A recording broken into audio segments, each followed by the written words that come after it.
रसूलुल्लाह सल्लल्लाहु अलैहि वसल्लम ने फरमाया, जिसने अल्लाह के अलावा किसी की कसम उठाई उसने शिर्क किया।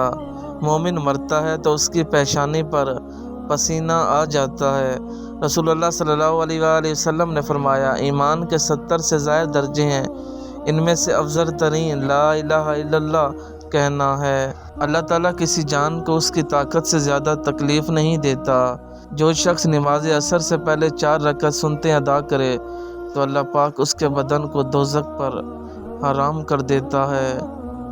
नबी करीम सल्लल्लाहु अलैहि वसल्लम ने फरमाया, औरत, बच्चा और ग़ुलाम के अलावा तमाम मुसलमानों पर जुम्मा फ़र्ज़ है।